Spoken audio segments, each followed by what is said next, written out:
An unintentional life accepts everything and does nothing. Good morning and welcome to Sunrise Daily. I'm Nyota Igbe. So now it's quotable quotes from Nyota. Good morning and welcome. You never know what you'll get here. Good morning and welcome. It's a beautiful Monday morning. Yes, after the rains here, at least here in Abuja. Yeah. Welcome to the program. Mama, where will you, Yusuf?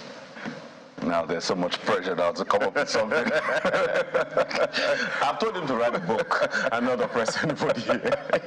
Now I'm thinking, what do I come up with? You know what? Just accept my humble good morning, okay? Welcome to Lagos. I'm Kayode Okikelu. Well, I got only one thing to offer you, and that is that today is May 15, 2023, and you are most welcome. By the way, May 15 it strikes a chord, right? Especially with this cook-a-thon. Nyota. You know, I was going to say that, Kayode, always keep it simple, because if you intend to do it, you will do it, whether you like it or yes. But be that as it may, if you look at achieving something or making a mark at anything you want to do, you will get there. I tell my children you can be anything you want to be as far as you're ready to pay the price. Look at this. Our vice president yesterday was at an event and he was talking, Professor Yemi Oshibajo, talking about the fact that many a Nigerian demarket the country by their utterances, as upset and angry as you are. And he said something, when we go outside, we should sell our country. When we come back to the house, we can now come and sweep and wash up and everything, attempt to clean up house. But when we go outside, we should be selling the good we have. And there is so much good. Talk about good. I love my afang soup and okra and all of that. But a young lady decided that, look, I want to make Nigeria proud. First of all, I want to break a record. And in breaking a record, she's making herself a name. She's making a name for herself and making a name for the country. She's making a name for the cuisine we have in Nigeria. Remarkable cuisine, especially from my side of the country. I mean, even if I say so myself. Somebody's so proud this morning. Oh, yes, I am. But it's beautiful how Nigerians work at making this nation proud in different fields of endeavor. Sometimes as little as things that you might think are insignificant, Nigerians are there and are making this country proud. What should we do if we see that kind of a thing? But hey, we throw up their name and sing their praises to the glory of God, that these people are even determined and are standing strong regardless of the pressures from all around. Okay. Well, first and foremost, I heard about this cook-a-thon, and it immediately brought a poem to my mind. We learned in secondary school, when woman cooks and the food is never done. When woman cooks and the food is never done. Die hard collar stays, stays without going. Yes, without going. Yes, without going. Die hard collar stays without going. I mean, it was the it just came back to my mind when I'm thinking about a cook-a-thon. I mean, like, how long will you be cooking for? But hey, anything is worth breaking a record for. And it's amazing to see that it's a Nigerian who is attempting to do this. And we're here for it. We certainly will be bringing you a feed from that particular, look at it. Yeah, that's it. It's on right now. You're seeing it. She's going to be cooking. And that's a Lagos State governor. Yes, look at that. Oh, he's cheering her on. You can see the timer is right there. She keeps cooking until she eventually, longest cooking session? Longest cooking record. She wants to break that record. Oh, wow. I think the last one stood at 87 hours or thereabout. 87 hours of cooking? Yeah, I think she's going for 97 or so. Oh, Let wow. me just Google that. Wow. Oh, well, we'll see how that goes. We certainly wish her all the best. We're rooting for her. And just to say that, the vice president speaking about how Nigerians, how Nigerians sometimes, and he says very occasionally, usually when people go out of the country, they talk up their country. No matter how bad things are at home, the idea is always to talk up your country. That if ever you see anybody anywhere talking down on their country, it will be most likely Nigeria. And he says this is something that is not good. We have to work on it. He was speaking at an event, the book launch of someone who launched a book of poems on Nigeria. I mean, his own intense love for Nigeria. His name is Arukaino Umokoro. I think that happened on Friday. So very interesting. You might want to see. And we should, he said when we get back home, we can tell ourselves home truths. But when we're out there, you know, we should talk about our country. That when we are out there, we should remember that we belong to just one side, the Nigerian side. And I think that's extremely important to always bear in mind. You go to some airports sometimes on your way back home, you can immediately tell when Nigerians are gathered and they are complaining and they're talking. Yes, I know, we'll get home, we'll face it. It's our country, we'll love it like that, we'll manage it. But when we're out there, can we just keep our voices down? It will help a great deal, okay? But yes, we're rooting for the young lady and we hope that she's successful in her bid. Whatever it is you do today, I mean, not very much to add.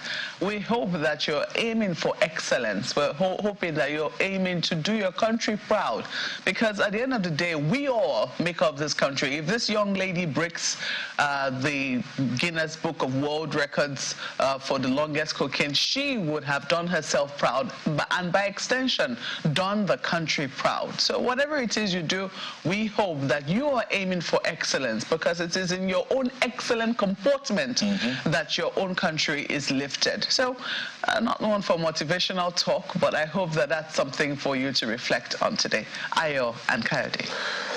Oh, I love food. I said that out loud, didn't I? Okay, you know what? Let's start again. I'm pretty sure there's a song for that. I know. You know, I mean, staying in the kitchen for 5 minutes is a lot of work.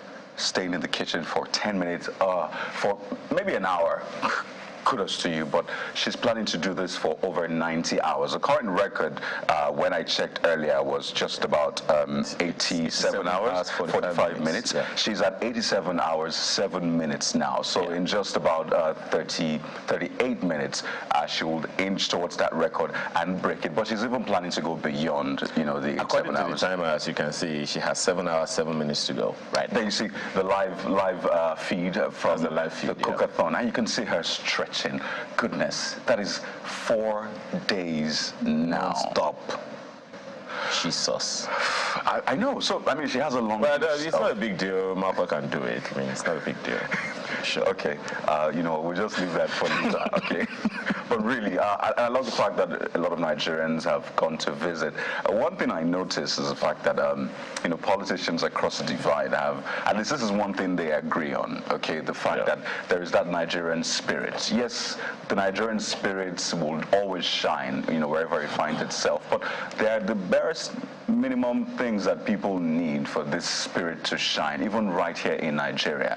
To stage something like this is not a joke. The expenses, in fact, there's a process. You have to apply for it. It takes weeks to get a response. You have to submit evidence. It's a lot, really. I would expect the Guinness World Records, of course, to validate this eventually, but way to go. I mean, I cannot count how many Nigerians she has inspired, young people, girls and men alike. So Hilda Baci, way to go. Maybe I can visit in the coming hours, taste the meal and, you know, just give you thumbs up. But I just wanted to know, as a lot of Nigerians have shown, that indeed we're rooting for you and there is so much good that can come out of Nigeria. You know what I noticed? There are lots of Nigerians on that world record. Honestly, I didn't even know a lot of Nigerians have set records. I mean, one of them is Bayo Moborio, for example, who has the record for the biggest photo book. I mean, he launched that, I think it was in 2021 or thereabouts. And you can see there are over 100 Nigerians on that record. So, hey, this is motivation for you. Do not get bogged down by your environment or what seems like your reality. Hey, go for gold. I think that puts to rest that statement that young Nigerian, lazy Nigerian youths, well, clearly, Hilda is not a lazy Nigerian youth. And I'm pretty sure that there are so many Nigerians who are not lazy. Rooting for anyone is a lot of work as well. And you know, Kadi, a few days ago, I just saw a word trending, you know? IDA and IDA. Oh, wow. Why is it trending? Do you want to get into that this morning? Well, it's only later that I found out I was one of the support, so to speak, Of course, you've seen Governor of Lagos State, Sanwo-Olu, there.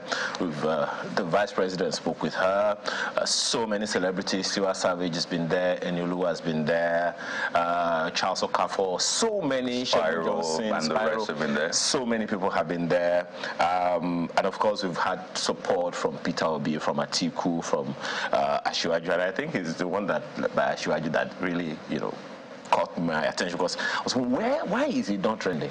That's a topic for a whole week, really. A whole week. He said it don't breaks records, doesn't break, and that is something about the Nigerian spirit. You don't break the Nigerian spirit. Otherwise, as you said, Kaudi, how could 100+ Nigerians be on the Guinness World Records? And guess what? I don't know how many searches for Guinness World Records to break that Nigerians have searched right now in the past. Which one can I break? Which one can I break? We need to respect the sous chef, by the way. He's been there with her through thick and thin, cleaning, supporting. So honestly, I don't know his name. I really wish I could, find out what his name is to also appreciate him. He's been with her. It's a whole team. I saw her taking some medicals. Every now and then she takes a little break within an hour. I think she gets 6 hours break. So she takes those rests, do the needful, clean up, eat or whatever, if that ever happens, and all of that. So it's a whole team that she had to put together. And I think this is something that we should all tell ourselves. It is possible. I've seen some people put on Twitter that, we are fantastic people. It's only our leaders that are not doing this or not doing that. My response to that would be, hey, leaders are Nigerians as well. If you can do one thing in your little corner to shore up the name Nigeria, as Malkwe and Kade have said, nothing stops the leaders from lining up with you and saying, let's make this nation much greater than it is now. So, Hilda, we're rooting for you. Yeah. It's a popular slang now, but indeed, every Nigerian I know is rooting for you. No one envies you. In fact, everyone supports and is rooting for you. Go, girl. Most people washing their hands. Nigeria has that record, by the way. Over 100. But you know what?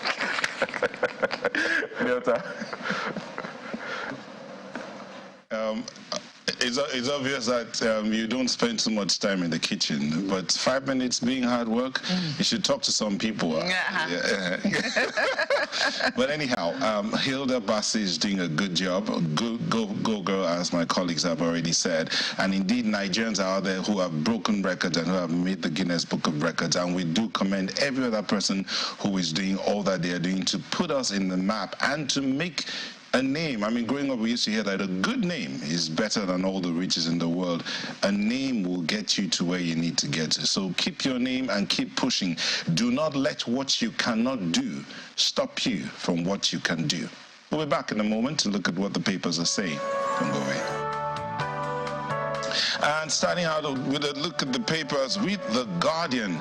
Malkwe, do you know you're owing the world some money? Well, okay. In case you did not know, the front page of The Guardian has some blue picture there, an infographic that says 17 years after Paris Club relief, external debt rises to 41.8 billion. Hold on. What's it? Nigeria's debt burden, what each Nigerian owes. And then you see there, it says debt per Nigerian jumped from 17,800 under ex-president Obasanjo to 368,421 naira under President Buhari. So that's how much you're owing if you break it down. So that's between 1999 and 2023. So you see the infographic there going up from 2.1 to 41.8 billion. That's a picture. But coming down here, and some people say we are still in good standing. I mean, Nigeria is not the only country that owes, but it's how we manage the loans that have been collected or what they are used for. Collected in tax anyway. Yeah. So you pay back through your taxes. That's why you should pay your tax. Pay your tax. Please, pay your tax. Amid criticisms, Akpabio widens consultations, gets backing of 68 senators. That story continues on page 6 as well. And then down at the bottom there, you see 2,518 Nigerians evacuated from Sudan, says NIDCOM. And then fuel subsidy, suspend disbursement of $800 million loan to FG. Serap urges World Bank. And that's it from The Guardian. Well, this morning, the Abuja Inquirer, which I like to review because it talks about my city, says there's anxiety in Abuja. Well, that's what it says. Talking about the weather. It's related to the weather. FEMA warns residents of critical weather. So if you live in the same city as me, please be careful. You know, things can get a bit awry with the weather. And we've seen people lose their lives here in this city as a result of the rains or not taking heed. Maybe when there is where there's flash floods, or sometimes a road is blocked and you still decide to go and take that particular road, and then you end up, you know, in a place where you're trapped. So you have to be very careful. Predicts flooding, deadly thunderstorms. That's another thing to look out for. The lightning can be pretty frightening. But that's the lead story on the front page of the Abuja Inquirer this morning. They have a number of other stories there. Adeboye dedicates multi-millionaire church building in Abuja, all of them here in Abuja. Newly elected governors begin induction today, so that's also something to look out for. Kenyan president, ex-US governors, mayor of New York to participate. Wish you could be a fly on the wall to hear what they're learning, but that's how we leave it for the Abuja Inquirer. Right, take a look at Leadership newspaper. Honestly, I know that there's a lot of work that needs to be done for that induction, but Leadership newspaper, okay, has Hilda on the front page. Yeah, those pictures you see there are pictures of the cook-a-thon? Yeah, Baci. And essentially, it shows the work she's been doing, Hilda Baci, for 4 days now. Yeah, Nigerian young girl set to break world cooking record, 27 years old. But the big story is on politics. NASS leadership, anxiety heightens as APC governors meet today. Anxiety over what exactly? I mean, is it anxiety? I mean, are Nigerians feeling that anxiety? Are they maybe as excited or as anxious as the politicians are? Well, writers say aggrieved aspirants reject Deputy Speaker offer. Don't bow to pressure. Stakeholders counsel Tinubu will not allow a repeat of 2015 drama, and you know, it goes on and on. But just one more for you. Senate queries 10.4 billion naira judgment debt disbursement. It's a very interesting one, really. But you find more details on page 6. That's the Leadership newspaper. Well, I don't know if this one will cause anxiety, but it's on the front page of Daily Trust newspaper this morning. And I don't know how much that will affect or has affected the cook-a-thon. Basket of tomato costs 70,000 naira in South. You need to factor it into the cook-a-thon. It will affect it. Well, it definitely is something. And to imagine that she's not really getting any financial reward for breaking the record.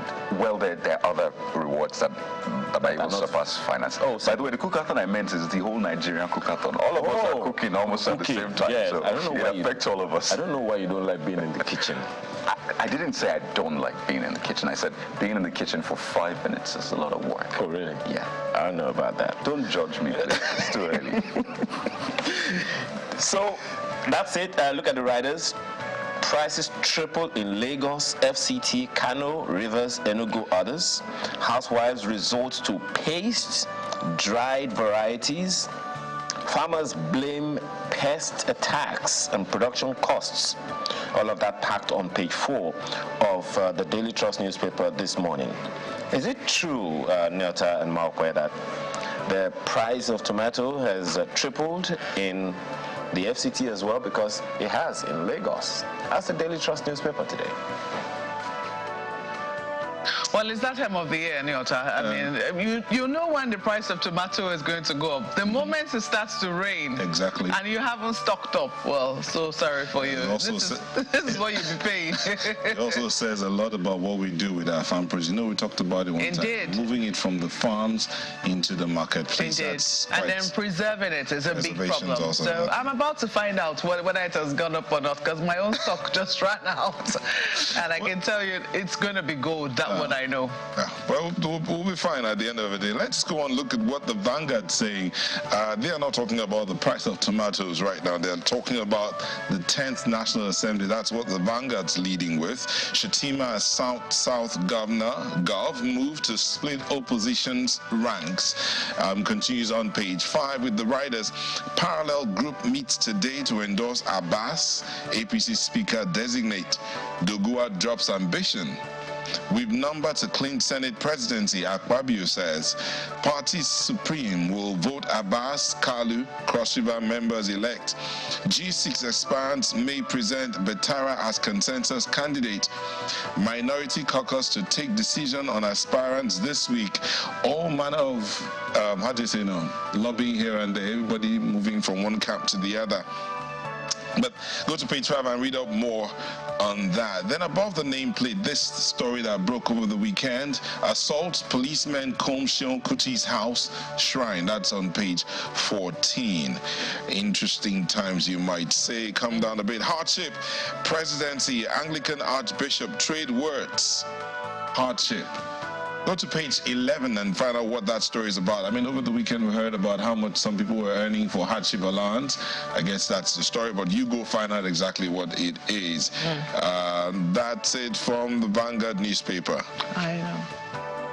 Well, to be very honest, I'm so partial to this Daily Trust story. I wish I could take it again. I mean, the headline deserves a second review, to be very honest. Because tomatoes are costing something. No, it's because the newspaper realizes that this is what is very important to the average Nigerian. The price of goods and services in the market is what is. I mean, look at this. I'm not berating any paper. I mean, this is politics sells, for God's sake. But at the end of the day, you have to ask, how is it affecting? Yes. How is it affecting the price of tomato in the market? So 10th NASS is what New Telegraph has on the front page for you. Tinubu's loyalists liable for House Senate leadership crisis. That's according to sources. They attribute it to sources. That's what New Telegraph has on the front page. Keep Tinubu out of it, says party chieftain. APC, NASS leadership aspirants draw battle line over zoning formula. We won't allow repeat of 2015 mistakes. That's according to APC. And you also see there a number of other stories. Bode George meets President-elect associates, pledges support. They have riders there to that particular story. CBN mulls new monetary policy framework to curb inflation. So maybe that is going to be related to the basket of tomatoes price, which we saw earlier, because, I mean, that is also something that inflation is affected. They also have that story on assault, alleged assault. Falano to defend Seun Kuti. Singer may turn himself in today. PSC demands his immediate prosecution. Well, certainly, I think everybody is singing from the same hymn sheet on that one. It's a surprise that he hasn't turned himself in already with the same energy with which, you know, he was seen harassing or assaulting the police officer.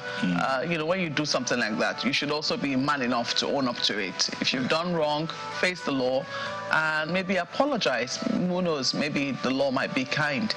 But let's leave it there for New Telegraph. Well, Nigerian News Direct is up next with this story. Senate indicts Justice Ministry over 10.4 billion naira judgment debt. Orders Ilorin University, 8 others to refund 4.7 billion naira fund mismanaged. How many days now to the end of the 9th Assembly? Well, just 2 29 minus 15. Okay, that's 2 weeks on the dot. So, yeah, we'll see how this plays out, especially with the judgment debt part, because they had there's a result of judgment. And it's so also is it the judiciary versus legislature now? Yeah, and it's also interesting that, it's the Justice Ministry that is indicted in this, because I always recall here, the Serap's analysis of the 2017 Auditor General's report. Yes, you can smile. And the most indicted ministry was the Justice Ministry for whatever, maybe unreturned money, for unreported, things like that. The irony of it, right? Yeah, so why this? And that's the Justice Ministry. Maybe justice has a different meaning, I don't know. Okay. All right. I'll just leave it at that, with just that story on the front page of a Nigerian news story. It's one of the chew one, really. It's a major one. This Nigerian newspaper has this one, and it's loud. And it's also attributed to Serap. $800 million loan? No. Serap writes World Bank to suspend disbursement to Nigeria. Buhari's massive borrowing reverses debt relief gains. I don't think it's even possible for the processes to go through before the tenure of this administration is over, because that letter sent to the Senate, for instance, has been read, no action has been taken. And without that action, I don't know if it is possible. Is it possible for them to collect? And it's not possible. Very valid question. In fact, I asked the country director for World Bank, Shubham Chaudhary, the same question. Which of the administrations would get this? And what he essentially said, well, they deal with sovereigns. So another way of saying, whichever government is able to apply for it, to the end, they'll give the government. Some say, well, it's too late in the day for this government. Some say, well, we've seen things move very fast. So I know that there are issues around who should handle this, but at least from the World Bank, it says, well, they deal with sovereigns, so whoever asks for it, they'll give appears. That's what they're saying. Is that to say that they haven't received the requests, or it's just something? Oh no, the Senate has to approve it. By the way, it's for the taking. The World Bank has approved that, okay, you can have this, but Nigeria has to go through its own processes at the National Assembly, then we can request for it. But hey. Okay, so I guess that puts that to rest. It's approved, but it's not given yet. All right, well, that's this Nigerian newspaper. Of course, you can see it's a banner headline and so many other stories on the front page of this Nigerian newspaper. And that's with that, we come to an end of a look at the papers this morning. We're back right after now to begin to deal with the issues as they arise. Do stay with us.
Represented our country at the highest level. The countdown to the inauguration of the 10th National Assembly has started, but there's dust in the air over the zoning of principal offices by the All Progressives Congress. Senator-elect.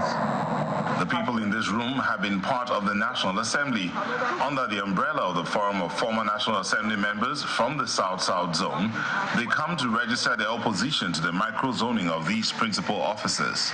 We use this forum to greet them. The forum notes further that it is the prerogative of senator-elects of the National Assembly to choose their presiding officers to which, that is to say, President of the Nigeria Senate, the Deputy President of the Senate, and indeed other principal officers of the National Assembly. The forum further notes that unlike the House of Representatives of the Federal Republic of Nigeria, where only ranking members can aspire to the position of speakership and deputy speakership positions, all senators-elects are qualified to contest for the offices of the Senate President and that of the Deputy President of the Senate. As defenders and promoters of democracy, we strongly believe that our role as former National Assembly members will be able to pontificate from a position of strength and also from a position of experience. The opposition to the microzoning is unanimous. It is also important to note that our real aim, our real objective here is how the Senate President should be zoned to the South-South. That is our number one aim. This is democracy, and we all know what democracy means. The rancor and the controversy that has visited the zoning in the recent time is as a result of the macro zoning. A senator-elect shall nominate another senator-elect. That means this place should be open for people from the South-South, from senator-elect from the South-South, to come and contest. Although the leadership of the APC has promised to revisit the zoning arrangement, these former lawmakers look like they are not willing to leave anything to chance.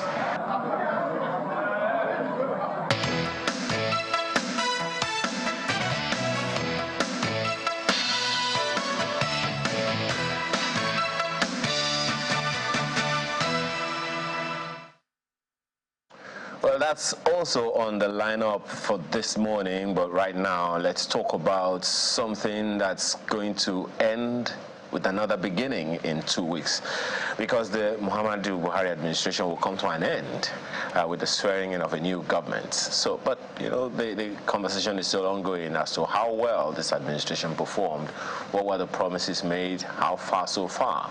This morning, the focus is on the administration's human rights and public accountability performance. And to join us in that conversation this morning is Oluwadare Kolawole, who is Deputy Director, Socio-Economic Rights and Accountability Project, Serap. He's a good governance advocate, he's a human rights lawyer, and he joins us right here. Thank you so much for joining us this morning.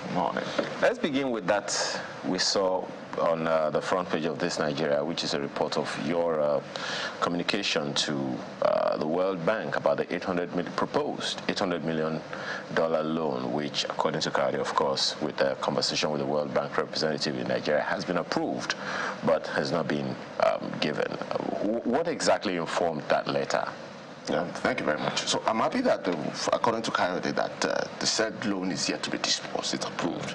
And the articles of agreement and the various rules that govern the World Bank allows it to rescind its decision. And we're happy that at this point, those funds are yet to be disbursed. And the issues are quite simple, really. It's the twilight of this administration. They spent 7 years, almost 8 years now. And then they want to borrow. And if you look at the trajectory, at least from what we have in the public space, the government had come out in April that this loan was supposed to be the palliatives for the subsidy removal, which, again, this government has said they are not doing any longer. So naturally, are those funds still required? And that is within the context of our growing debt profile, faced with coupled with the lack of accountability for even the loans we've gotten in the past, and even the windfalls that we've gotten, for instance, from the Abacha loot that we've gotten severally under this administration.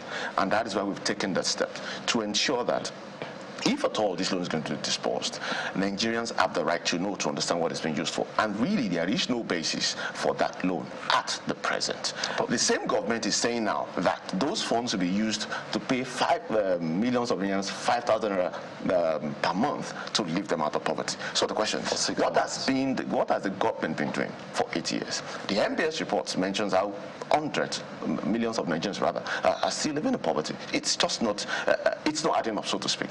But it's clear. I mean, you also said that they were clear about the objectives, that it's going to be used to pay palliatives. There are conflicting objectives now. One was subsidy removal, then they turned around to say originally, the whole idea has always been pay about 50 million Nigerians 5,000 naira monthly for 6 months.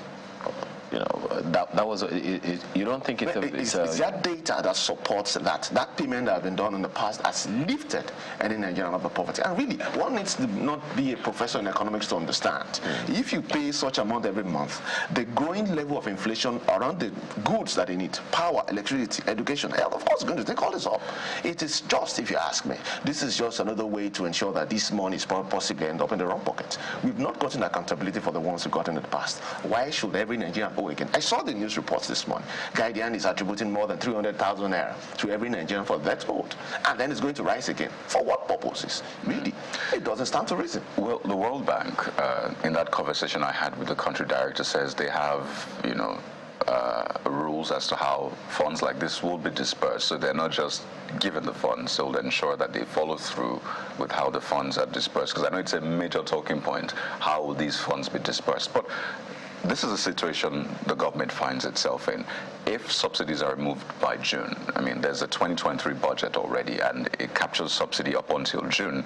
But the projection is if it is not removed by June, Nigeria will be spending over 5 trillion naira on subsidy, at least 2 trillion if it's removed by June, but 5 trillion if it's not removed by June. So the government finds itself in that situation where revenues are not enough.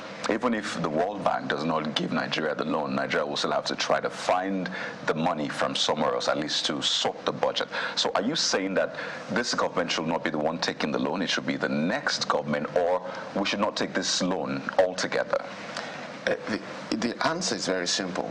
Government should not take this loan until the same government who canvass for votes from Nigerians are able to convince Nigerians why we need these loans. And one of the very important things they should do is not only to explain the use of the loan, to show how funds in the past, whether internally generated or loan, has been spent. And Nigerians have not seen that.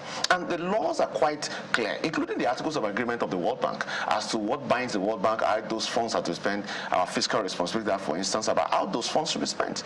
Nigerians have not seen that. We've seen money come in and end up in private pockets. So how can government justify another huge borrowing on the pretext of lifting Nigerians out of poverty when we've not gotten explanations for how the funds in the past have been spent? Abacha Loot is a case in point.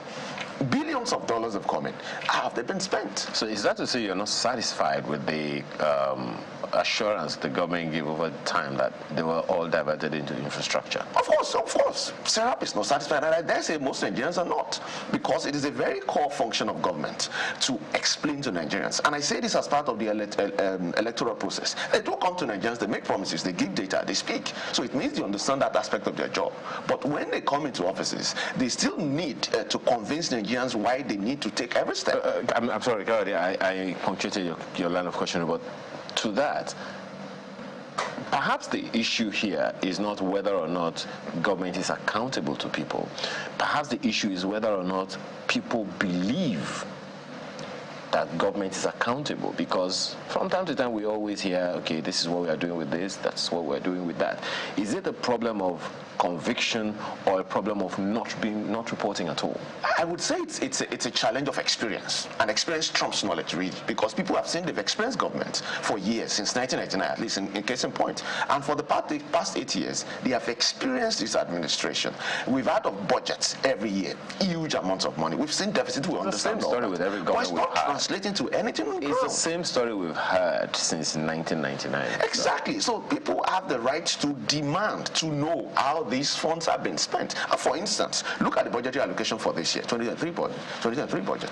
The National Assembly is getting over 200 billion naira. For what purposes? How much is the allocation to health, to education, in terms of recurrent expenditure instead of capital expenditure? What about the huge amounts of money spent on security votes nationwide, including from the president down? And these are things, and that's what I'm speaking to experience, that would convince the average Nigerian that these funds are being judiciously spent.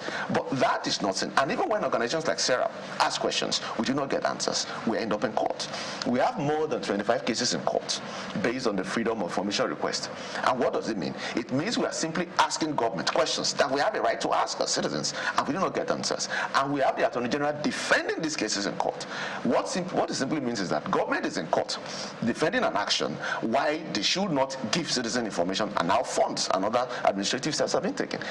And this is a government that comes to canvass for votes, that releases information information that seems harmless. But why don't we get information on those things that are very important? So this $800 billion, why can't the government convince us in the reality with facts and figures to show how these funds will be spent, what it will do for the average Nigerian, and steps that would ensure that it doesn't go the way of those in the past? It's just simple. I think you touched on a very important point. Yes, the $800 million conversation would definitely go on, and I think for the vulnerable Nigerians, 50 million or 10 million households, I think there will be that question about whether or not they even want it in the first place. Some will say, well, it's good for them if you're to remove the price, or at least the palliative in terms of subsidy. You should find a way to return it to their lives. So I know that conversation is on. But when you talk about asking for vital information, seeking accountability from government, transparency, and you do not get those answers, I want you to lay those issues bare. Who do you demand these information from? Is it a ministry? Is it a particular department that you're not getting the answer? So that Nigerians are on the same page. They are clear on who to put pressure on, because government is meant to be accountable to us. The laws that guide this, they are very clear. They're very simple, and it doesn't contain a lot of legalese. So, for instance, Section 39 of the Constitution says clearly that every Nigerian has a right to freedom of expression. And what it means that what we are doing presently is part of that right. It means to impart and to receive. And then the Freedom of Information Act is an act of the National Assembly passed in 2011 that mandates public institutions. And public institutions means the presidency, from the presidency down to every public institution, including private institutions that are funded by public funds, to proactively keep and disclose information, which is why, for instance, you go to the website of the Debt Management Office this morning, you will see the entire public debt stock of Nigeria. You see information about those things. Why do we as Nigerians know how much we owe, but we do not know enough about how those funds have been spent? And so the FOI mandates institutions to keep information and to provide it to all Nigerians upon demand. And the law is so good that it doesn't even require the demand and to be in writing. But Serap has gone a step further to write. And we've written to the presidency, we've written to the National Assembly, we've written to virtually any MDA you can think of in Nigeria, basically asking simple questions, information. None of them have responded. Very few. And I'd say the return rate, a positive return rate is less than 2%, and which is why we end up in court. So let's imagine you sent letters, I'm just saying hypothetically, to 100, only 2 have responded. Yes, positive responses. Positive responses. What do you mean? The response rate is about 9%.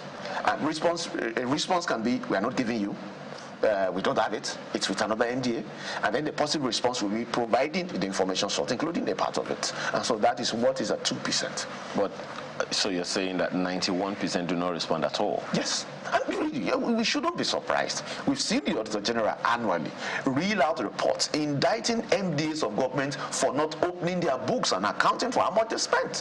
Why, if they do not respond to the Auditor General, really, why would they respond to Sarah? So help us understand what may be happening behind the scenes if you're not getting the information from 91%, let's say. What are the possibilities of what's going on behind the scenes? Because I mean, you can't see, but what are those possibilities? And one of them is, there's a very good example, the NDDC, for instance. President Muhammadu Buhari had ordered a forensic audit of the NDDC.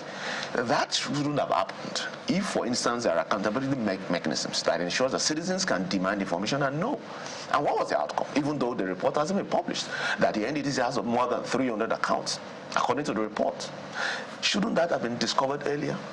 And those are the kinds of information that should be in the public domain. So without information, you would understand. A lot could be going on, and we wouldn't know. But I will find that very curious, and here is why. And thank you very much for that question, Kayode.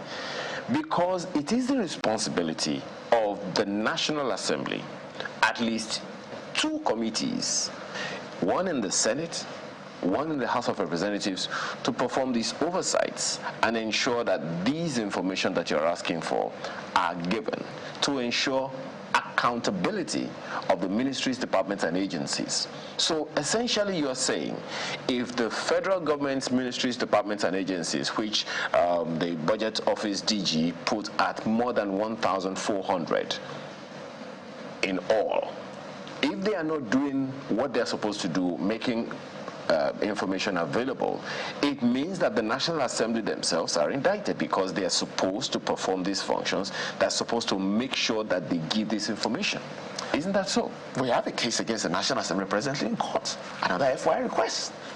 Basically, the question we asked the National Assembly was, we've seen a lot of corruption probes. Can Nigerians know the outcomes of those corruption probes?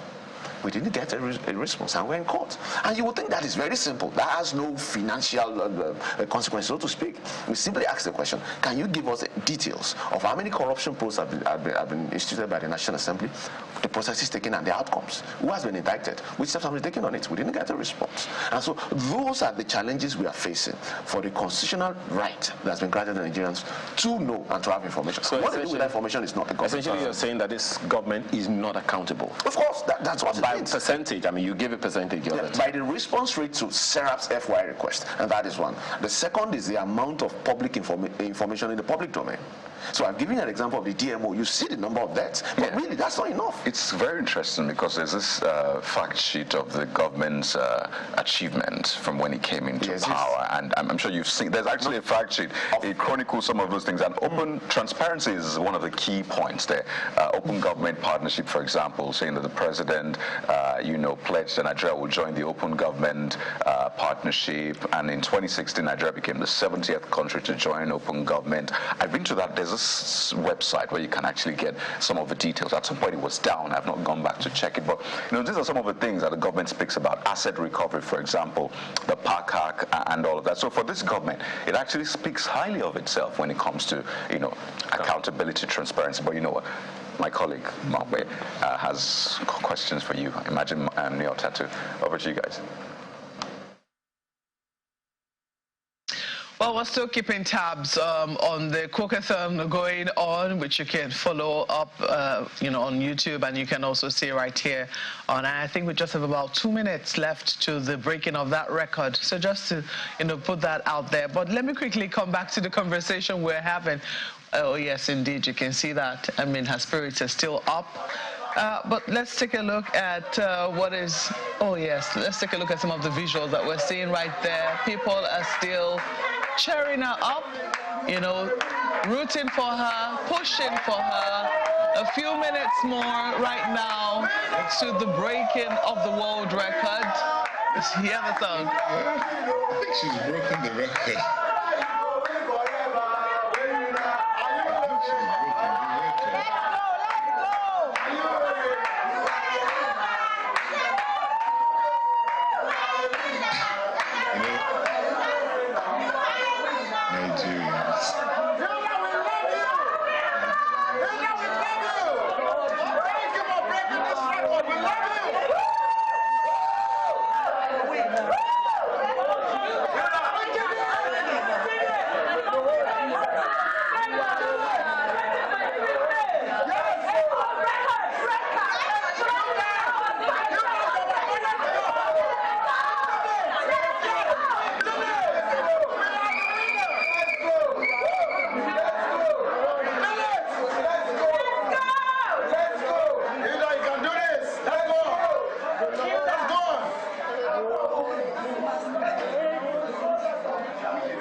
She is right now. And I think she's going to go into to set our own record. And of course, Nigerians are advocating.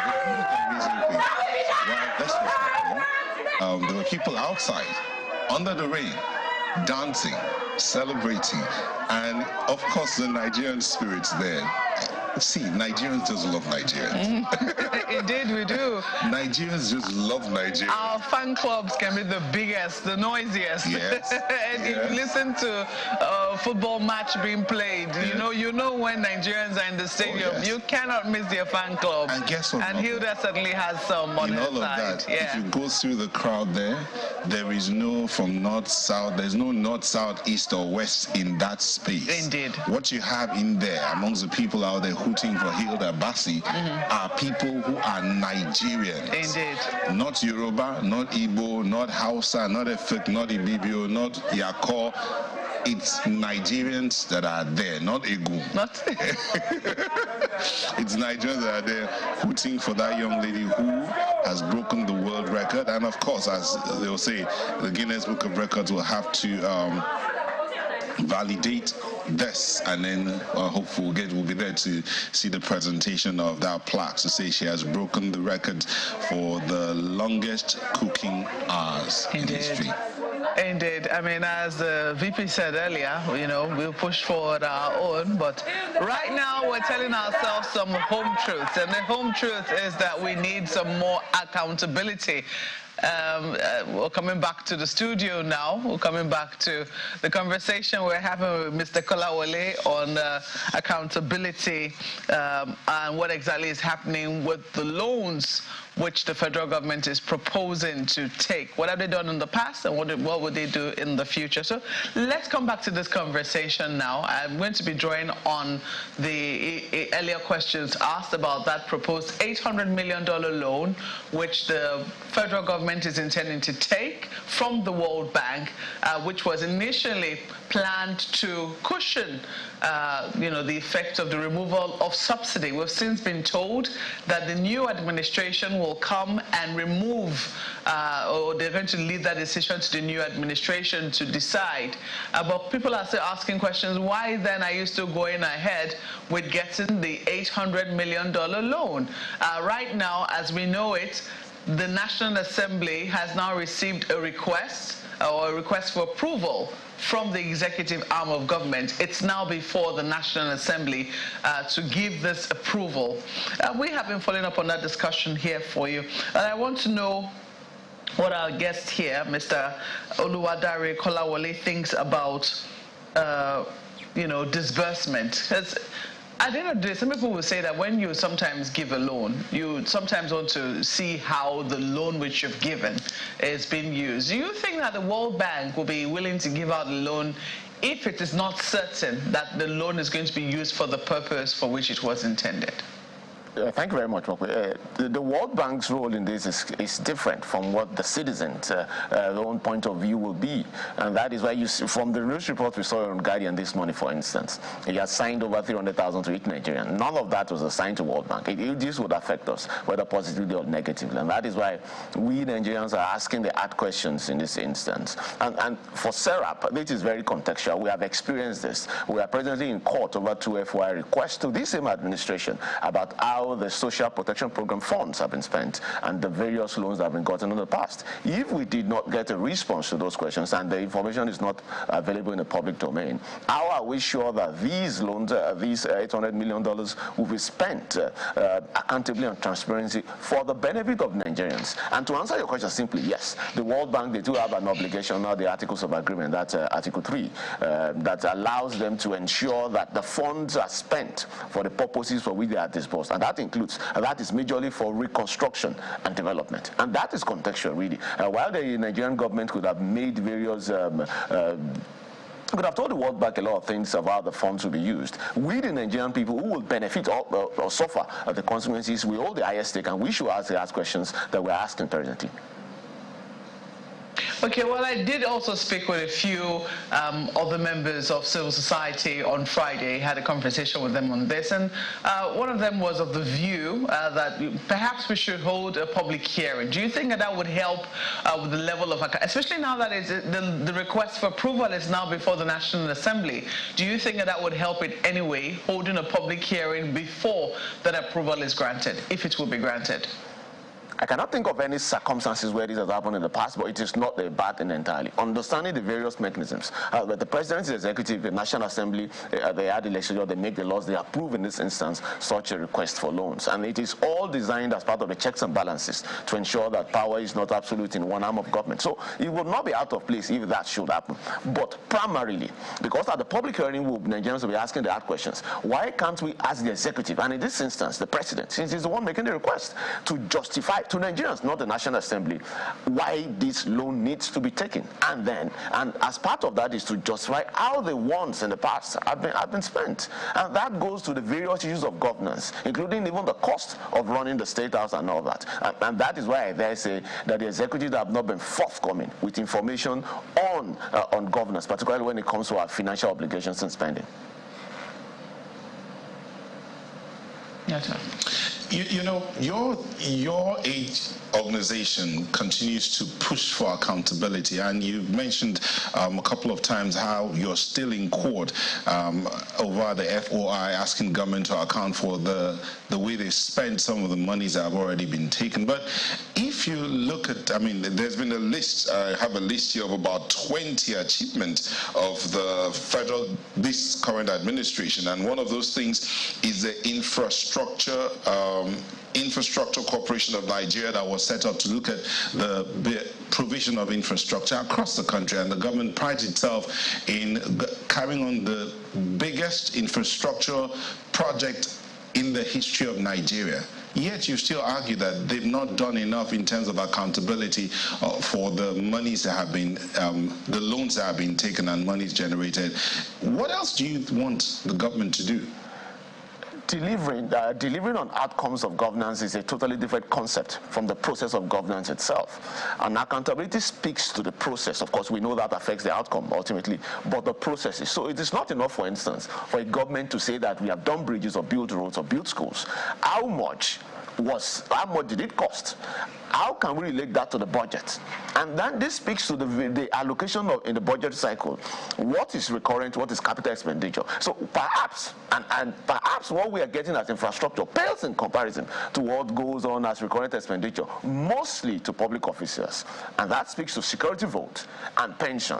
And speaking of pension, in the next couple of months, when the new governors come in, Nigerians would spend more billions of naira across more than 22 states, paying governors and deputy governors, those that have left office, billions of naira as part of the pension laws. And so this goes to accountability, including the president himself, to ensure that they are accountable for all these funds that have been spent. So it is not enough to do infrastructure. Of course, that is a necessary outcome of government. It is to explain to the Nigerian people why we need to do this, how it was spent, which is why we have budget performance cycles, Q1, Q2, up to Q4, to know how much is coming, how has it been spent. And this is not curious to government. This has been on. It's part of the democratic process that as part of the electioneering, they come to make promises. They talk about processes. And then when they get in the office, they need to continue in that process of governance to ensure that the people get the utmost benefit of governance.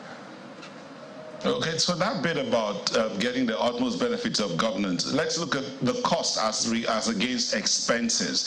Is it about how much a project costs? Or let's just say the building of a road is about $1 billion. Are you interested in the process of expending that $1 billion or the process of actually determining the cost of that road? Which one is it that Serap is interested in? This is not really about Serap, this is about all Nigerians. So if you, for instance, the Lagos-Ibadan Expressway that's been constructed, it is not enough to see that the road is being constructed.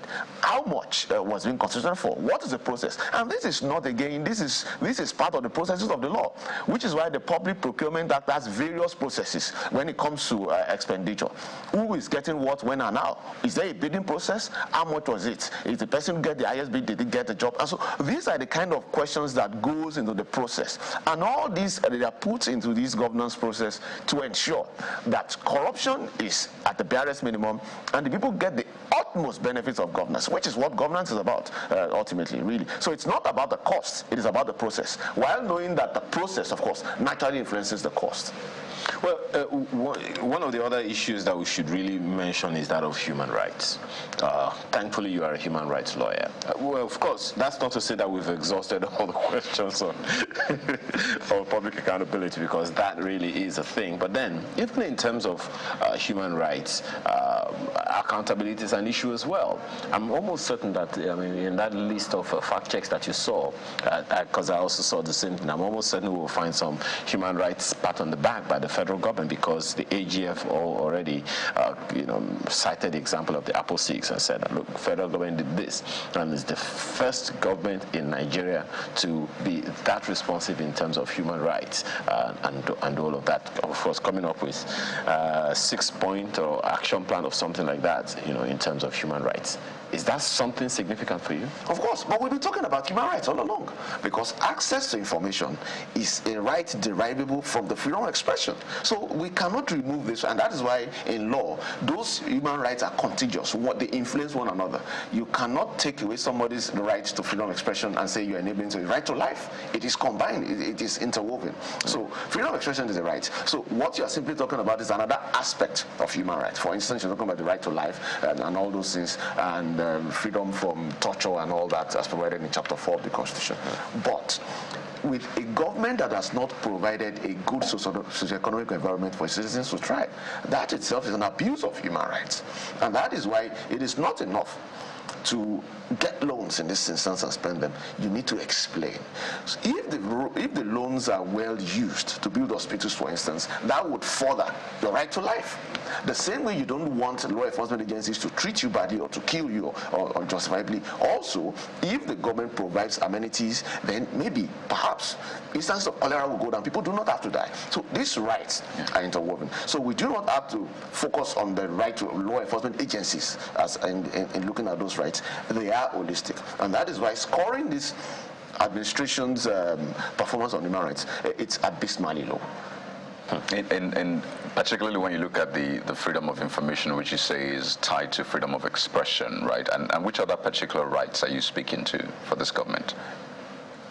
We started from the right to freedom of expression, which goes to the loan disbursement. But for the other aspects of rights, the right to life, for instance.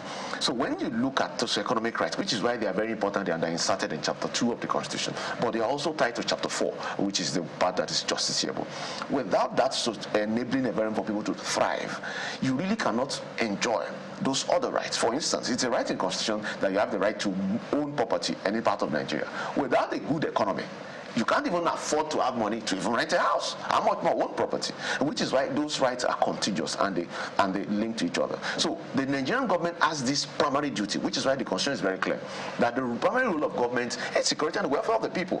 Without creating that environment, they are infringing on the rights of people already. Those other rights are just manifestations of the abuse that government has foisted on Nigerians. Looking at that data sheet or fact sheet, as the case may be, I just did a quick search of rights. Can you share this? I really don't know. Oh, definitely. I will, from 2015 to 2023. Oh. And I mean, what I saw about rights was maybe copyright, right of way. There was no specific talk about human rights, but breaking it down, infrastructure, railroads, air, seaport. There's talk about economy, health, and all of that. But 2 weeks to the end of this administration means 2 weeks to the start of another administration. Yes, government is a continuum, but we have different heads per time. So, do you have expectations? Do you have agenda that you want to set, particularly for those areas we discussed, transparency, and then the rights as well? Do you have expectations and agenda that you want to set? Of course. The kind of work we do at Serap will not be possible without hope, which is why we engage and advocate that we cannot afford to be cynical. We need to continue to engage. Of course, we have hope. And one of the key areas we mention is the rule of law, which is very important, which, by the way, this administration has failed woefully. And that means establishing, strengthening institutions so that they are able to do their work. And that means implementing the laws in a way that institutions are able to carry out the duties that are meant to do. And a very integral part of that is obeying the judgments of the courts, which again speaks to human rights. An individual cannot go to court, spend 2 or 3 years in court, get judgment, and it's not enforced. And majorly, government is a major culprit in this instance. Serap, for instance, has more than 11 judgments against government, not only this administration, by the way, and none of which has been enforced. How many for this administration? For this administration, we have 2. And for instance, and I'll mention this very important one, the pension law. The pension law judgment that was got, and it's very sad. I don't know whether you've seen this report. Honorable Justice Oguntoyi of the Federal High Court, and she had given this as part of her valedictory speech when she was leaving. She retired earlier 2 months ago, and she had said that was one of the things she has felt was painful for her because that judgment wasn't enforced. And the judgment was very simple. It directed the Attorney General to challenge the legality of state pension laws and to recover those funds that have been unlawfully paid. Do you know how much that would be? That would be billions, if not trillions of naira. And then would there be a need to borrow? But again, that judgment is yet to be enforced. Well, there's too many issues to really raise on this, as I said. But maybe we're just opening the can, and sometimes worms. Visit an agenda setting, review and preview for the next government. But for now, we have to thank you very much. Oluwadare Kolawole is Deputy Director of Socio-Economic Rights and Accountability Project. He is a good governance advocate and human rights lawyer. Thank you so much for your time. Thank you very much. I'm happy to be here.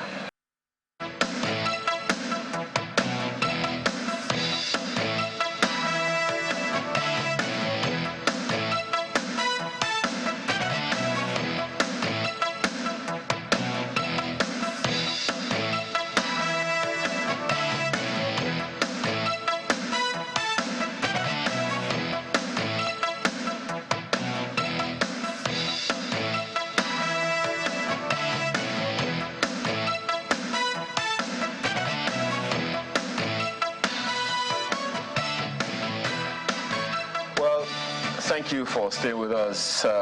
Not too long ago, we received this comment from the DG of the Budget Office. Of course, it was at a public event where he spoke. He said, and I quote, "We have limited space to borrow.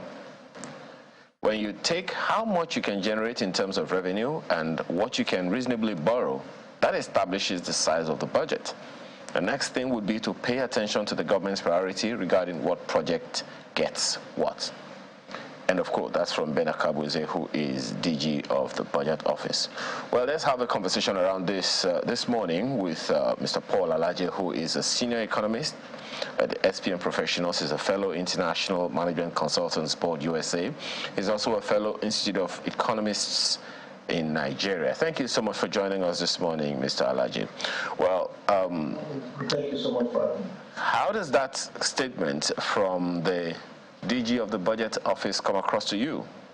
He said, we have limited space to borrow.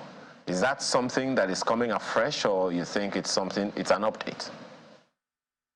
Well, I think it's the DG Budget Office have always maintained that we need to be cautious regarding borrowing because he understands that so many reports that international community is releasing about our economy and our fiscal side, they've continued to maintain that we need to do something about revenue and we need to do something about the priority of where the monies borrowed are going into.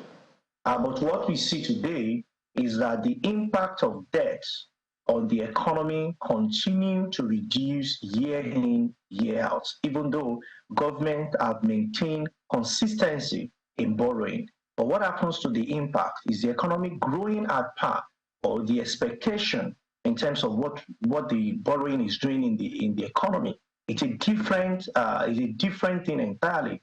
And I think I agree completely with the DG that as much as we borrow from time to time, the space for which we can borrow is also reducing, because nobody will see a country that has borrowed and is not even having allowance for service, and it will go back to the debt market to borrow more money. It's going to be practically impossible. Unfortunately, according to the IMF staff report, Nigeria may get to that class if other things remain the same.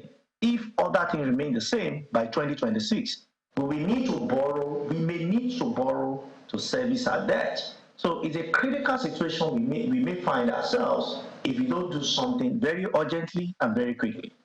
But just last year, I mean, it was Late last year also, the Minister of Finance was saying we are managing our budgets, we are managing our debts. She said we are comfortable about our ability to pay our debts. I'm pretty sure that that's not just something that she said off the cuff. What do you think? Well, the same minister had mentioned that the Q1 of 2022, what we generated in revenue was not sufficient to service the debt, not to pay back, not to pay staff salary, not to fuel the jet of Mr. President for holidays or to travel out of Nigeria or even to visit a governor. That is not what she mentioned, but to service the debt, even though at the end of the year, we were able to generate more revenue to service the debt. And when you look at what the debt profile is looking like in 2023 budget, the current year, when you put debt profile on one side and you put payment for subsidy on the other side, and that service plus subsidy plus a current expenditure, our revenue cannot carry out those three items. In fact, don't let me say the current expenditure, let me say payment of salaries, that's workers. The revenue we will generate in 2023 cannot meet up with those three items in the budget presented and approved by the National Assembly. I believe it's a lot of things to worry more. By the time you zoom into the budget and look at the details, you know that, yes, we might say we are managing our debt profile, but what is important is not just to say it. The thing we should ask is, by how much, and I want to underline the next word, in real income are we generating? Are we improving? That is, if we say we generate 100 naira in revenue, because you cannot talk about debt management without generating more revenue. If we say we are generating 100 naira last year, and now we are generating 150, but the central bank has emaciated the value of naira from 200 to 50 naira, you have actually lost 50% of your revenue, because in naira terms, you will think that, oh, revenue has increased from 150 to 200. But the truth is that Nigeria is a nation. Nigeria is not a subnational. It's not one of the states in Nigeria. Nigeria is actually the country. So when we compare the country, we have to compare ourselves with the rest of the world. And in the global terms, the currency as of today, I don't know what China, Russia, and a few other countries will come up with in the matter of years, or maybe 5 or 10 years, if naira, maybe dollar will not be that global currency. But as we speak, it remains that global currency. So Nigeria must be paired with the dollar. That's naira spent in Nigeria must be paired with the dollar. And that's why you see, when you talk about debt, you must also talk about exchange rates. There's no way you will remove exchange rate from the conversation of debt. In 2021, the federal government, through the Central Bank of Nigeria, announced the value of naira reduced by a certain percentage. The Debt Management Office in the subsequent quarter also published that 1 trillion naira has been added to the debt profile. You know the good news? We did not borrow any new money. What happened was, all the monies we had collected as foreign loans, when you saw what the new rate will be, it was exactly 1 trillion naira addition to our debt profile. And that is part of over 70 trillion that Nigeria has to pay back to different creditors around the world. So there are like different issues now. There's the question of raising revenues enough to meet our obligations. I mean, the major obligations, then we can talk about servicing our loans. And then there's a 2023 budget, which we're in already. And I mean, it projects a fiscal deficit of over 10 trillion naira. That's 10.7 trillion naira, about $23 billion, since, I mean, we talk about the exchange rate a lot. But this proposed World Bank facility of $800 million is about 370 billion naira. The conversation is that, well, this might do at least some work in easing that whole, the burden of fiscal deficit, which we already have from the 2023 budget, which, by the way, we hope to finance from MDBs, bilaterals, and even domestic market borrowing. I'd like to get your view on, particularly on, the loan side, $800 million from the World Bank, because I know it's been a major debate now amongst, economists. Even we've seen, the CSOs speak about it. What options do we have, really? Okay, so you have asked many questions. The first question will be, do I see it easing the pressure? No, first, what options do we have? My question is, what options do we have? I mean, those were just to build up, but please go ahead. Okay. So the option to debt is revenue. The option to debt is revenue. The danger of debt is service. Debt is not free, even though you see 0.2%, 0.65% as cost of the $800 million. So when you check the impact of this $800 million on subsidy removal, you want to ask that will this impact necessarily reduce the pressure that will be meted on our people? And I must also say this: this is just the first tranche of what government is expecting to come to cushion the effect. So why shouldn't we just solve the real problem? I liken this to a mother who wants to cure, who don't want a child to have malaria, but instead of taking the child out of a room where there is mosquito, or take the mosquitoes out of the room, she said, no problem, keep staying in the room, I will keep buying you enough drugs so that when malaria comes, you will be cured. But what is the real solution? The real solution to subsidy removal is refineries. I'm happy government is saying that, yes, a private refinery will be open, then the conversation around subsidy will be off. What would that mean? 3.3 trillion naira every 6 months. 6.7 trillion naira every year will be off. If you remove that from the money we borrow, that will be more than 50% off the money we borrowed in 2023. I mean, we are borrowed and we are going to borrow in 2023. So that will have a major impact. But where is the danger? When we leave the fate of over 222 million people in the hands of a board of directors, I can tell you that is monopoly.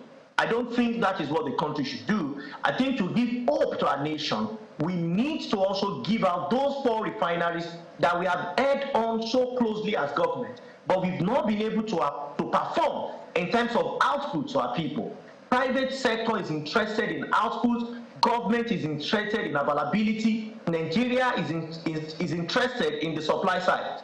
There is an agreement in all of these 3 things. Private sector wants to make profit, so give it to them, let them supply. And I'm not saying government should give 100% of our refineries to them. I'm saying government may give 50, 60, 70% to private sector to produce. After all, we have seen example of this with NLNG, and we have seen how that has performed. Similar in the same sector. I hope that government will yield to this call, allow the private sector to support and do that. So other option government has is to also study what the National Bureau of Statistics has always released in terms of the performance of the economy. When you look at some sector, even when we were under lock and key, that's during COVID, President Buhari would always come to announce that Nigeria should not go out, not because he doesn't want us to work, but because I believe he cared about the citizens and he doesn't want more people to be caught down by COVID. But you see, while we were at home, some sectors were growing in leap and bounds.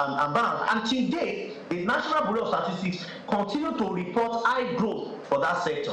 Our investigation regarding what government is actually generating from that sector continue to reduce. So where are we having a mismatch from a growing sector in terms of revenue, but when it comes to growth in terms of revenue to government, it is reduced? It's a different conversation entirely. But I know there's revenue in Nigeria and government can do a lot of things about it. If we can quickly mention those sectors, I mean, you said that the data is out there. What are those sectors? Is it that they're not remitting enough taxes? Is it that they are, but it's not going into government coffers? What do you know about that?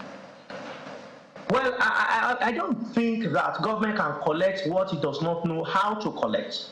I will just give you an example of one of the sector, just one. There are many of them, and the document is there so that people can open and do a bit of research. One of them is telco.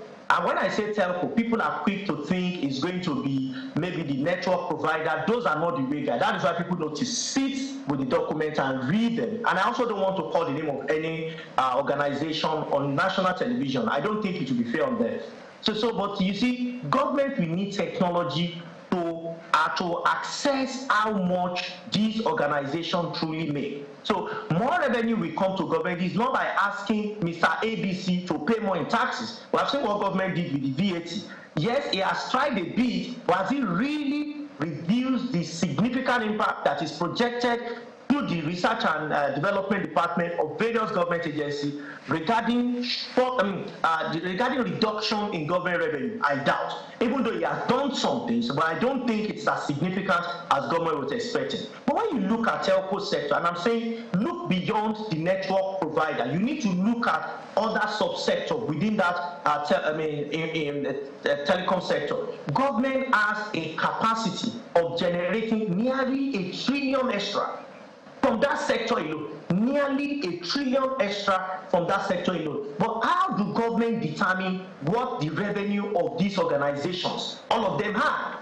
Today, the technology, as I speak to you, is not in the hand of government. Right. And the traditional collection is what we are still following, which is giving government between 5 to 10 billion naira. When you calculate that, that is about 1% of what government should be generating. That certainly sounds juicy. I mean, 1 trillion naira. If you look at the, the deficit, if you take out 1 trillion, I mean, that's a huge one. So I imagine that government is listening. But the point you made about fixing the refineries before we can talk about subsidy, I'd like you to just expound on that a little bit more, because if the refineries are fixed, you even talk about the private refinery as well.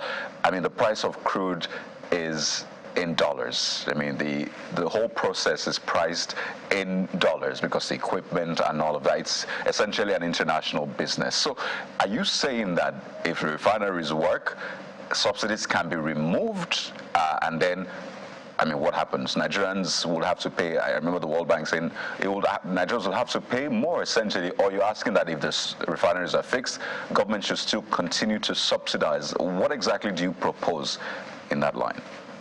Let me quickly say this. When you hear World Bank say remove your subsidy today, there are genuine interests and there are also personal interests. The World Bank, I guess, is worried about our fiscal position, which is very bad. But you see, what the World Bank representative will not feel is that some of their payments are dollarized. Payment of an average Nigerian, including myself, is not in the dollars, is in the naira. So when you ask me to pay more, meanwhile, what your income in my country will become more, but mine will suddenly become less, then there is a personal interest, which we need to be very careful about.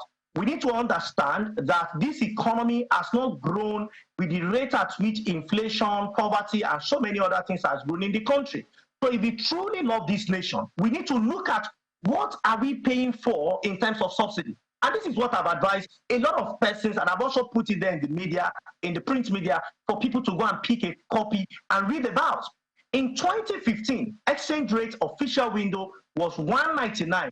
Today, exchange rate official window is more than 450. Let's stay with official window. Let's leave the parallel market and what parallel market is saying. Central Bank have said it will not recognize the parallel market. So, but if you say official window was 200 and the parallel market and the official window in 2015 was 200 and now is 450, that tells you that we have seen an increase in tune of over 100%.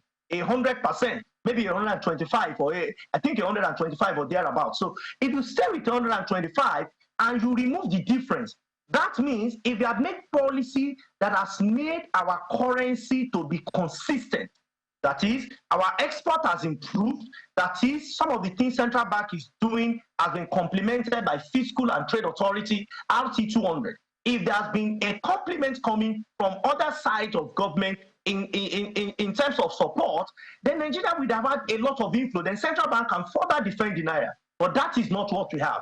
Over 450, and I'm just being charitable, maybe in real sense, 460. Now that will affect imports of PMS. We have crude in Nigeria, we sell it in dollars for next to nothing, then we bring it back to our country with PMS and start subsidizing. So what exactly are we subsidizing? Because if the exchange rate were to be the same today, there will be no need for subsidy. We'll buy at 199, at best at 200, and everybody will be comfortable. Well, today, we are buying at a higher rate, claiming that there is subsidy. Meanwhile, what is being subsidized is the exchange rate differentials. Who makes the decision about exchange rate? Who should have ensured that Nigeria exports more? Who should have provided support for private sector. If you can hear me, just a second, Mr. Alaje. If you can hear me, we're completely out of time. We need to wrap up now, but a quick one, maybe if you can take this on in just about 30 seconds. You know, when we talk about Nigeria's debt burden, we're talking about internal and external debts. And there are those who will say, okay, a lot of attention is definitely on the external debt, but the internal debt is, you know, domestic debt is quite significant as well. And there are those who will reference the 23 trillion naira that the CBN printed, so to speak, which is against the CBN Act. On the one hand, we might be doing a good thing, but then should we be, there are those who will say that's illegal in itself, it's not right for the CBN to take on that kind of responsibility.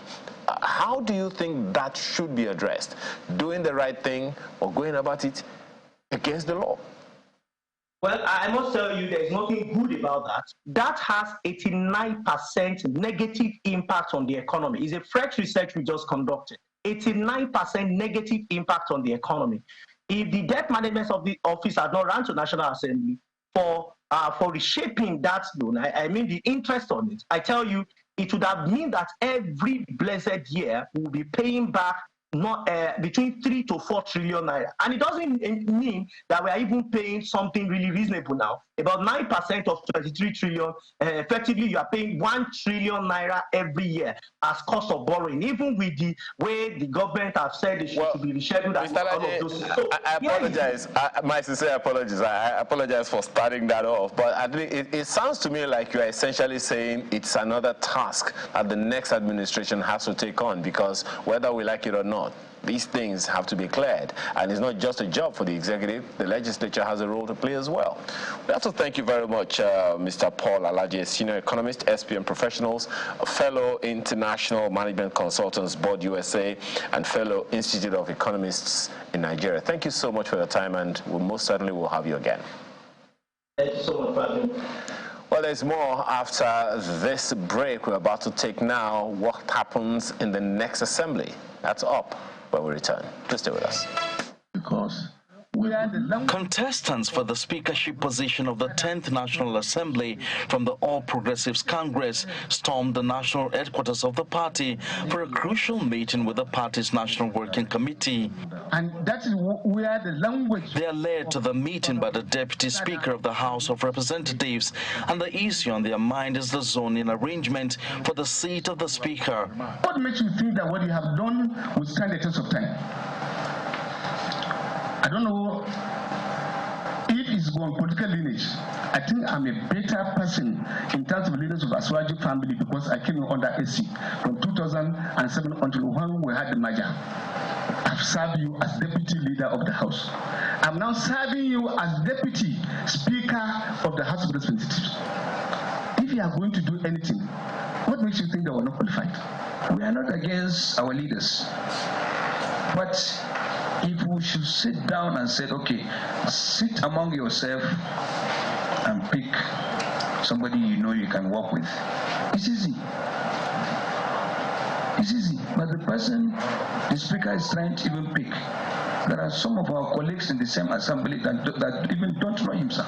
5 of the aspirants were at the meeting, and they want the party to do something about the situation to avoid past experiences. If not, sir, because of the integrity of the members of the State Working Committee, the real language in our letter is that we are rejecting. We are rejecting what is in circulation. It is unacceptable to us. We are independent bodies, sir. National Assembly cannot be turned to be like a Federal Executive Council where you pick whosoever you want to pick for. It can't be run like that. If we stuck our neck and lost lives in defense of our party, and when it is time for reward, I believe it is the state that has delivered that should be given the right of first refusal, and not the excuse that was being peddled, that is, Abia State does not have a governor, and so whatever leadership position comes to the southeast should go to Abia. I think it is demoralizing. The group documents their petition against the zoning arrangement, which the party's national chairman promises to give some consideration. I plead with you in good conscience to take a good and better look at your presentation and open our ears and eyes the more. The National Working Committee of the APC had on Monday officially announced the zoning of the seat of the Speaker to the Northwest, with Mr. Tajuddin Abbas as the consensus candidate.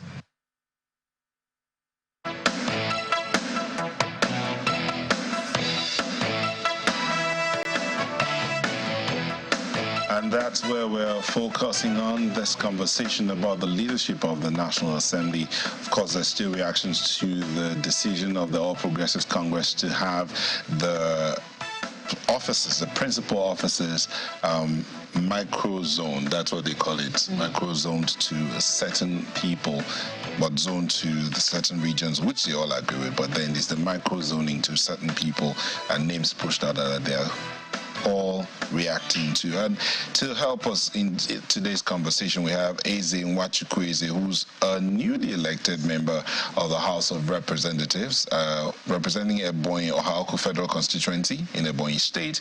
He's a convener of the 10th Assembly Unity Group for the newly elected members. He's already doing his job. And a former chairman of the APC in Ebonyi State.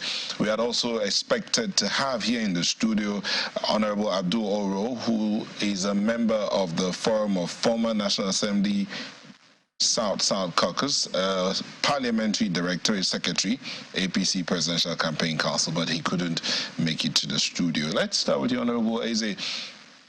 So, this decision by the leadership of your party to zone the principal offices to the regions that it did, you're happy with that? Yes. So happy with that. But your colleagues are not happy with the aftermath, the micro-zoning to certain individuals, contrary to what the Constitution says. You see, let me come this way. First and foremost, thank you for having me on board in this discussion. Having served as the state chairman of our great party and the foundation member, at least to the extent of the state level management of the party, I know much about it. You see, a political party is like a family, a unit of a family. In the family where you have one thing that many members, children of the same house, are jostling for it, you take certain things into consideration. In this arrangement, the party laid a very strong foundation before this pronouncement. But because most of us politicians are sometimes driven by this passion to get things for ourselves. For example, immediately after the election, not too long from the election, after the election, we were all invited to the State House, had meeting with our party leadership. The vice president-elect represented the president-elect at his own capacity, the national chairman, and all of us, both the senators-elect and the House of Representatives-elect, both new and returning members. In that meeting, we had a kind of an agreement and a take-home message from the party, directly from the party chairman, and said, look, we have some pending elections. People should step down their interests in becoming whatever in the incoming leadership of the National Assembly, that we should hold on for the party to come up with a zoning formula. That was the instruction, and nobody objected to this. We saw that as a direction already given by the party, and the foundation for unity. One is expected to step down whatever interests or ambition you have and wait for the direction of the father and the leader of the house. Oh, sorry, let me just come in here. That's what you call the strong foundation. Yes. Now, the argument, like for instance, the argument that came up yesterday from the Forum of Former National Assembly members is not, they're not questioning the zoning arrangement to the South-South and to the North-Central again and Southeast. They're not questioning that. Yeah. The concern Northwest, I think. Northwest, yeah, Northwest. The concern is why decide for certain individuals, put out names that these are the preferred or these are the candidates we want for this, when you should have allowed us to go and do our own election as the Constitution has mandated us to do? Isn't that what that's the argument? The one way they are right, in the other way they should also put some consideration. To the extent they claim they are right is that we are left as the legislators with the mandate to choose our leaders ourselves. But what the party has done should not be seen as imposition. What should it be seen as? It should be seen as a direction. The party have made a statement. This is what we wish. This is our thinking. As the father of the house, like I earlier said, this is our thinking. This is how we wish this should be.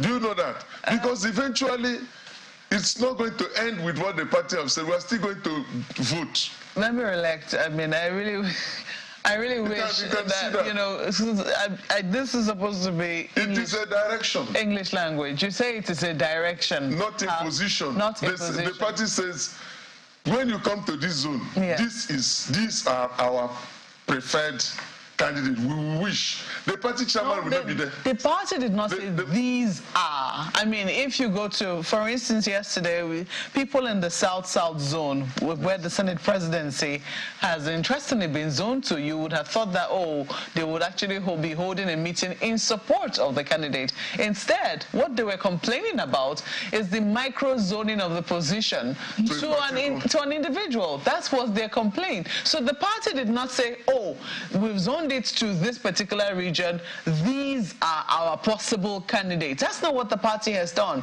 The party has said this individual here is the person whom we prefer. That's what the party has said. So if that is not imposing its own wishes on its own members, what is it? You see, why I said so, like I said, I've been a party chairman. The party will always come up to say, this is the zone, this is the individual. We wish, it is a wish. Nobody will force me that day or any other person to vote for Mr. A or Mr. B. But it's late for you, as a loyal party man, to follow the instruction of your party, because tomorrow, they're always the next day. It may be your turn. The consequences of that, I mean, some people say you deal with the fallout, the consequences of that, because as some people said, freedom of speech is guaranteed. It's the freedom after the speech. That no one knows about. So yes, you can vote for whomever you like on the floor of the National Assembly. It's what happens thereafter. If the party's preferred candidate doesn't emerge, that, you know, members will have to face the wrath of. Isn't that correct? Well, I may not agree with you, because you're voting, if supposing the person wishes to come back and goes back to the party, in between when you take this decision to vote against the party interest, there's still enough time for you also to do certain things that may please the party.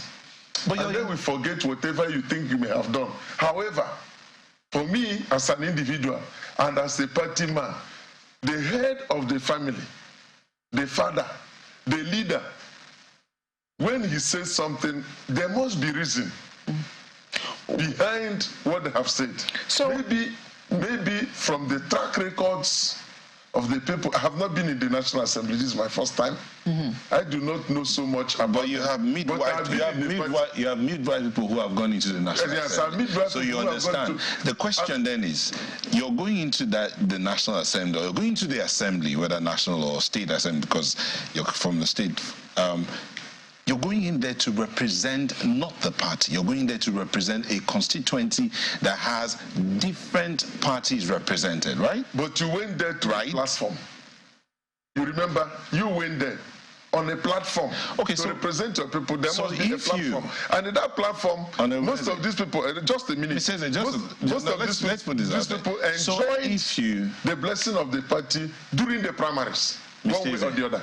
What's the blessing of the primaries, the blessing of the party during the primaries? What's the blessing? During the primaries, the party, in some of the constituencies, like in our own, we met with the governor, met with stakeholders, And there are some consultations that were carried out, some screening unknown to us, and some blessings. However you may let's look at. And at the end of the day, let's today I'm enjoying that benefit. Okay, I asked you. I said you're going into the assembly to represent a constituency that has different parties, right? Yes. Different Nigerians from different political parties or interests. Yes. What if your constituency calls you and says, Mr. Eze, we do not want this person that your party has said. This is the person we want. What would you do? Now, at that point in time, would you listen to the party or to your constituency? Let's take it this way. My party, my constituents elected me to represent them. It is for me to take the report back to them, to tell them, look, in our meetings or somehow, this is what came up, and I think the direction of the party is good. Not but them, your constituent, not them telling you what they want. At this moment now. Oh, hold on. So you prefer, you will go with what the party is saying than what your constituents are telling you? The constituents, as we speak now, in my constituency, may not know who is Mr. A or who is Mr. B and their antecedents, except if I'm coming from that background, if I'm coming from that constituency. Like, Huku, Ebonyi, Federal constituency, you don't expect the masses there, the people that gave me this mandate, the local woman in the market, she doesn't know what we are talking about. Are you sure? And that constitutes, yes, and that constitutes the bulk vote that produced me. It's for me now, who they have given that mandate to represent them, to use my sense of reason to know that if I follow the path of the party, most likely my people are going to benefit, not the face. Well, not the face of the person. What I see so far, Honorable Eze, I don't know whether it's okay to call you Honorable because you're Honorable to be. You haven't yet been inaugurated, even though you've been giving your certificate of return. What I would like to know, first and foremost, you seem to be... Okay, I have a number of questions, maybe like 3 of them here already, but let me ask you the very first one. Are you okay with how your party has zoned the offices? The fact that, South-South gets Senate presidency, Northwest gets Deputy Senate President, the speakership has been zoned to the Northwest as well, and I think the Southeast gets the Deputy Speaker. So, Deputy Speaker, I am wondering, are you comfortable with the fact that the North Central has been left out? Well, in the National Assembly, we have about 20 positions for both levels of the House. House of Reps and House of Senate put together. The implication is that every zone is likely going to get about 3 positions equal, both from the minority and the majority levels. Now, from the way the party has done it, I think the North Central should hold on, because there's no way the party and the government will leave a whole zone like that, open that. There are other positions within the House that they will still get. There are also other appointments from the government that will still go to that place. So you're sharing their concerns? Yeah. You're concerned but I'm pleading with them to be a little bit patient with the government. Remember that the man elected as our president is also from the National Assembly. Senator Bola Ahmed Tinubu and Senator Shetima, both of them are the product of the National Assembly and are conversant with the Nigerian challenges and problems. There's no way they can just throw away a whole zone like that. You are very quick to say that what your party is doing is not imposition. Yeah. You seem to be uncomfortable with the word. You say what they want, and what they're saying is that they're showing their wishes. Yes. That's what you're saying. And they are also urging members to go that direction. Why are you running away from the word imposition? Would it be wrong if the party were to impose its will on the people? The word imposition sounds tyrannical. And it is not good in democracy. Yes. So that's the reason why you're running, even though at the end of the day, away from it. The actions might mean exactly the same thing. I'm telling you what is the state of affairs, not the word imposition. because nobody among us have been compelled or forced. The party, if not those, the party has no way. The party has no those way. Who are campaigning now, yeah. those who are campaigning now should have been ordered by the party to stop. But even after the party has given their zoning, you have seen people who are interested, aspirants, declaring their intentions, and more will come. Does the party have any way of compelling members to vote for a certain way or another? I just want to ask you. We don't have. There's no way. So if the party doesn't have it, some people will say that if there was a way the party could, they would have gone that way. If there was a way they could compel members. But they don't have. Some people argue that the party most likely would have. Your party most likely would have. That is the condition is that if they. But now I'm telling you, nobody in the party, including me when I was the state chairman, will compel someone. We force you to go a direction. No party does that. And our party, the All Progressives Congress, won't do that because we value our members and their interests so much. All right, let's take this conversation to Lagos now. Oh, thank you, Mark. Well, I must say that I think one of the first things that caught my attention was your choice of, dressing. It's remarkable, I must say, that you chose to, dress this way. It's like the dress code now for honorables in the nation's capital. But let's talk about, the conversation within your party as to whether or not to make the voting procedure, how people voted, whether or not to make it public. There's another conversation about, I don't know if you caught wind of that within your party, as to whether or not the Southeast actually deserves any seat for the principal offices of the National Assembly. It's a double-edged question, but first, are you willing or are you open to having how people voted made public so the party can see, Nigerians can see how people voted, and then the conversation about whether or not the Southeast deserves anything in the first place? Well, on how the process of voting in the National Assembly, there is a standing rule, even before now, that has been in the House. So we are going to follow the rules. Whatever is the rule is what we are going to follow. If it is open ballot, if it's secret ballot, or whatever is contained in the rule, we are going to follow it. And whichever way you go, voting is expression of one's feeling or desire for leadership. Therefore, everybody should be bold enough, courageous enough. If it is open ballot, voice vote, should be bold enough to make your choice and vote. Coming to the question of what the Southeast, whether the Southeast deserves the position of the Deputy Speaker, we deserve more than that. Some people have argued in some quarters that we didn't contribute much vote to the success victory of our party during the presidential and National Assembly election. Well, the number of votes we generated may be low, is low actually, in the real sense of it. But there are other factors that we contributed because our votes also counted.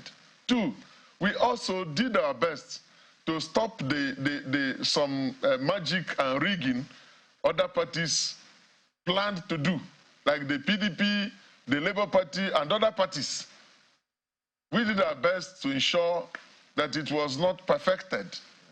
So Southeast as a zone have contributed a lot in the nation's development, if not in this dispensation, in previous dispensation, because Nigeria was existing before this 2023 elections. Well, so our effort and the deputy speakership slot zoned to us.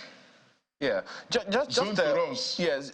I mean, everyone has, a good number of people have spoken to that as well. But, my question, and I've asked this, of a number of people, gentlemen like yourself as well, who have come here and, spoken to Nigerians about what we're talking about, the 10th National Assembly's leadership race.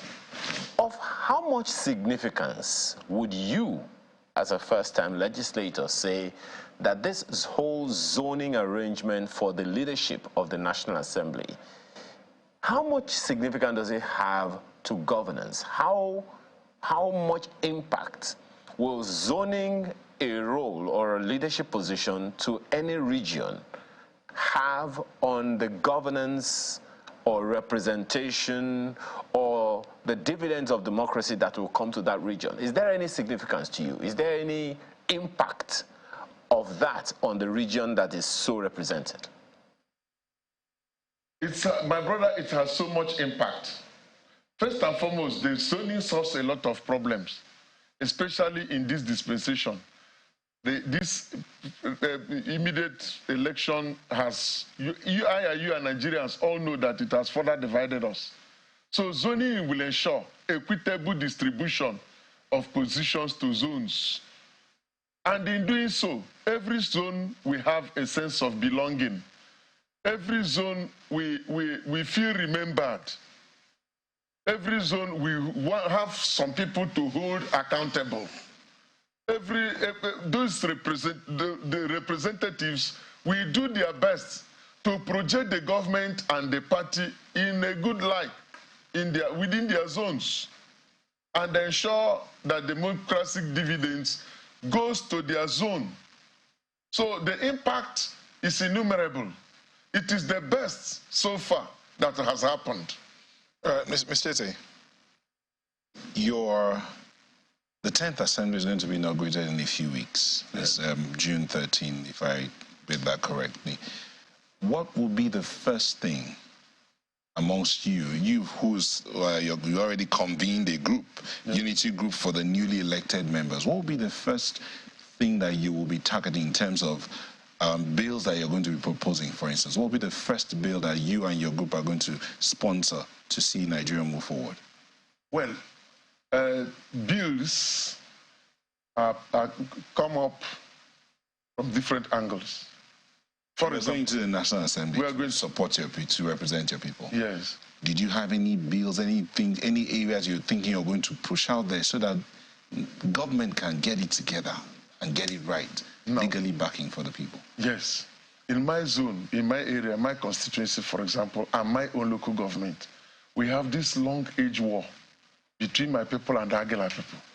And I will tell you that before now, the people who represented us have not done anything meaningful to ensure that peace exists in those areas. Immediately after election, the first thing I did was to get in touch with my counterpart. What has been causing the conflict? Land dispute. So what would you do? Or what bill? How would you, is it a bill? Is it arbitration? What would you do to ensure that conflict ends? What we are already doing is to use this position, our position, to get our people to know that peace is the best, and which have started. Right. Secondly, we are going to get the attention of the government to put some development structures in those areas, like the link between my place. You will be surprised. The road from my place, one market called Okwo, to Benue State, is less than 25 kilometers. All right, thank you, Honorables. We'll have to end it there. We've been speaking with Eze Nwachukwu, who's a member-elect of the House of Representatives representing Ebonyi Ohaoko Federal Constituency in Ebonyi State and convener of the 10th Assembly Unity Group for the newly elected members. Thank you for coming on. Thank you. He was also a former state chairman of the APC. And that is our show today. Do we have any comments from you? Yes, plenty. Malpo, you want to go first? Well, I see this one from Low Alpha Cross talking about the economy under Buhari. Says, for me and many others, what makes a good economy is a situation where inflation will be far away from the people's daily experience. The government has performed below average even with its lofty economic policies. Festus Akimboewa says, there is no way our public services will not be chronically underfunded when we are using a huge percentage of our revenue to service debt. But the government appears not to have other alternatives at this time. The only alternative is to remove oil subsidy and increase taxes, which will have devastating impacts on vulnerable Nigerians.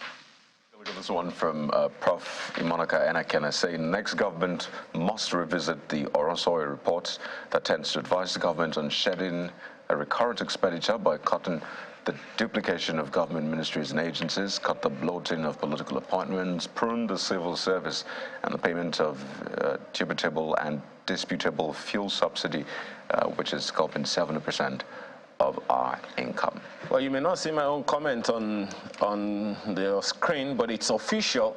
Hilda Baci has broken the Guinness World Record, and guess what? She's cooked about 115 meals, served 3,000 portions, and she still has a few hours to go. We're rooting for Hilda. Are you? Amaya Makinde, have a wonderful rest of your day. You obviously love food. Okay. Well, she's almost at 89 hours now, broken the record of 87 hours, 45 minutes. But hey, go out there and do your very best. I'm Kayode Okikelu. Thank you for watching. Well, still cheering on Hilda. You can, in your own very little way, perhaps retweet, just put out a message for her. Thank you so much for watching. I'm And I hear even as early as 3 a.m., 2 a.m., still cooking, the food still tastes as fresh as though she just woke up and went into the kitchen to cook. Thank you for watching. I'm Neo Tag. We have a good day.